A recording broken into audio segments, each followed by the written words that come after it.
When you're going through hell and everything is going against you, the easiest thing in the world to do is to start thinking negative.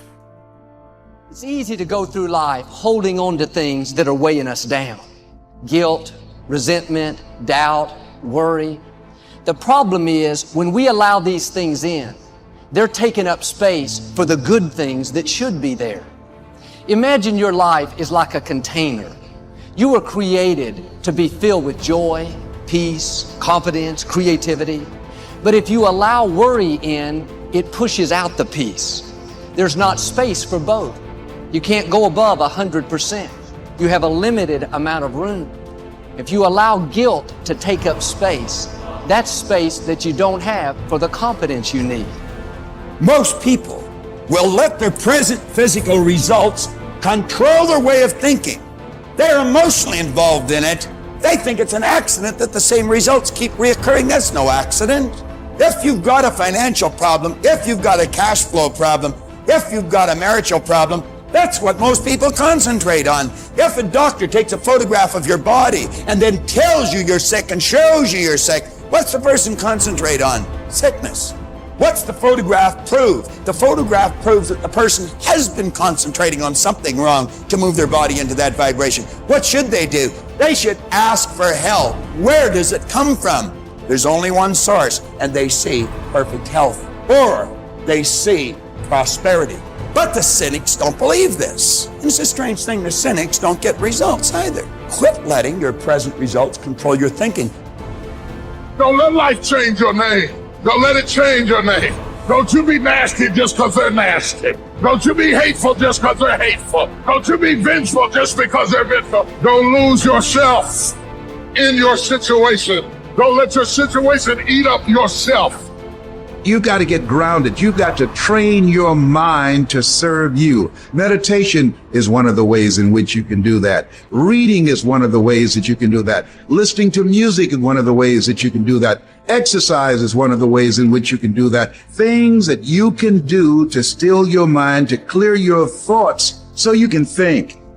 Change the way you see yourself and begin to tend to the personal details. If you trust yourself, if you believe and don't doubt in everything in you, you can do it. You can do it. When you say a situation, a person is hopeless, you're slamming the door in the face of God. There's no guarantee that because somebody is now down on their luck, they can never come back. Who can guarantee that you can't make, that you can't have your dream? All we need to do is we look at our dreams. As we get ready to hit the floor, I'm blessed and highly favored. Don't let circumstances turn you around. Don't let hard times turn you around. Whatever you're experiencing, you know that this too shall pass. That you have the ability to make it happen. Why? You got a sense of entitlement. I deserve this, and whatever I have to do, I'm willing to step up and to face life and grab it in a collar and say, give it up, because it's mine.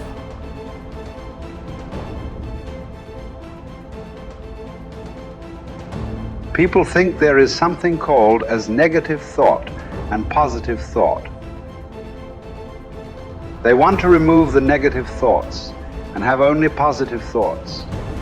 For such people, I would ask them to just experiment for 10, 15 seconds.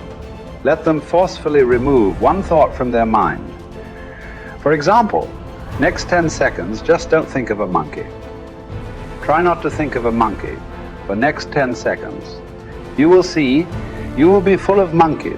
So what I am saying is, this is the nature of your mind, because in this mind all the 3 pedals are throttle. There is no brake, there is no clutch. Whatever you touch, it will only go faster.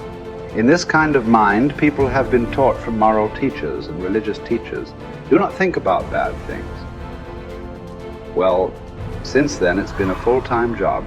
So there is no way you can handle the mind like this. This doesn't need any great enlightenment. If you spend 2 minutes with your eyes closed, you will realize you cannot do anything forcefully with this mind. So, I want to remove negative thoughts.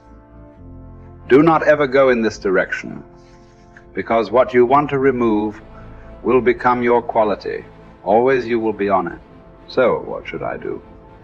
The thing is this: without understanding the fundamental mechanism of this mind, because our mind Human mind is the most sophisticated computer on the planet. Even all the supercomputers have come out of this. When this is the case, is it not important that we understand the mechanics of how it functions? One simplistic aspect of how it functions is there are no subtractions and divisions in our mind. There is only addition and multiplication. If you try to do something with it, it will say one more. If you try hard, it will multiply into many more. In this mind, you don't try to identify what is positive, what is negative, and try to remove it. First of all, one needs to understand this mind of yours. This body of yours is supposed to serve you. The life that you are is important. Body and mind are vehicles that must serve us. If you sit in a vehicle, it must go where you want to go. If it goes to its own destination, what is the point of such a vehicle? It's just a nuisance. Right now, most human beings are unfortunately experiencing this fantastic possibility of human mind as a nuisance, as a troublesome thing. Well, this is the most beautiful thing you have. There is something called as you which exists. This is not a composite of all your thoughts and emotions and physiological processes. Beyond that, there is you. If you close your eyes, even if you cannot see anything, you're still there. It is through the window of your eyes that you are looking out. But if you close your eyes, it doesn't mean that you don't exist. You still exist. So beyond your thought, you still exist. Beyond your emotion, you still exist. So that you, the life that you are, this has to come into your experience. Why is it that you're not allowing that to come into your experience, which is the most significant aspect of who you are? Who you are right now, the most significant aspect is you and me are alive right now. This is it. What I'm thinking, what you're thinking is not the important thing. We are alive right now. That is the important thing.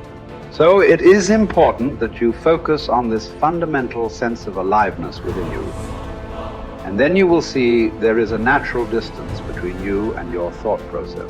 Once there is a distance between your psychological process and your physiological process, this is the end of suffering.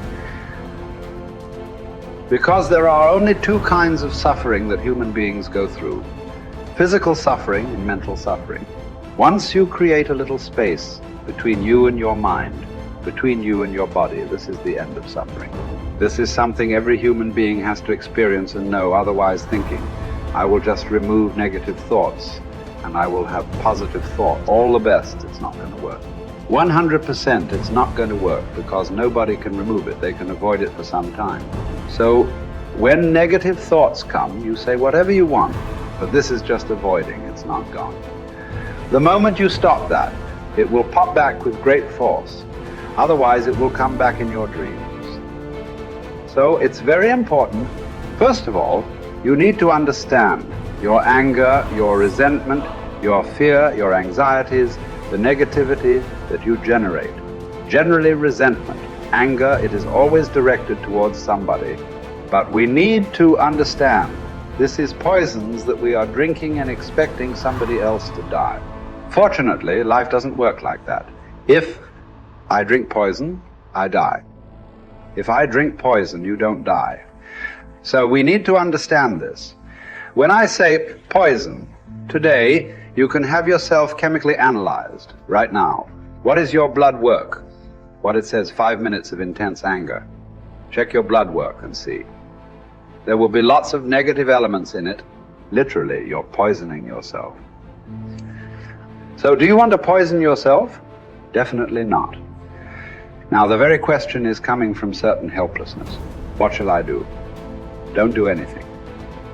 Just sit back and just concern yourself with something which is the life process. Maybe your heartbeat, maybe your breath, maybe just the sensation of being alive.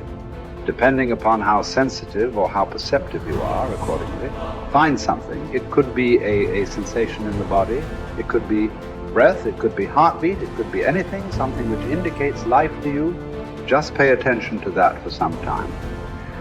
Slowly, you will see there is a distinction between what is you and what you have gathered, which includes both your physiological and psychological possibility or mess, whatever you've made out of it.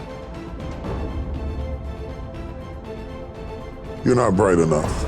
You waited too late. You should have started younger. Those are the kind of voices that we all live with. For me, our ministry was growing. We lived in a nice house we'd ever had. Driving a nice car, living from paycheck to paycheck, but making it. Every night, I lay down at night, I hear the voices. Those voices are the kind of voices that stop you from buying into your own life. Stop you from enjoying the good times and believing that they will last. The anxiety and the pressure and the strength that it took to get from where you were to where you are doesn't go away, so you don't really believe it's yours. You're driving it, but you don't really believe it's yours. And you're scared to relax and really rest in whatever it is or whoever it is. And the enemy always has some sort of tool or memory or situation that he uses to terrify you, even though the good times are here and the dream is there, the blessing is there, and the goodness is there. But there's always this haunting, nagging defiance that says, don't you relax. You're not worth it. You don't deserve it. And it's not going to last. Resting in what God has done is often more difficult than receiving what God has done. To rest in it, to believe that it will last, to believe that you will last, that love will last, that life will last, that good times will come, that things will be better. It's difficult because of the voices. And you are what you eat, and the voices are the food that feeds your faith or fear.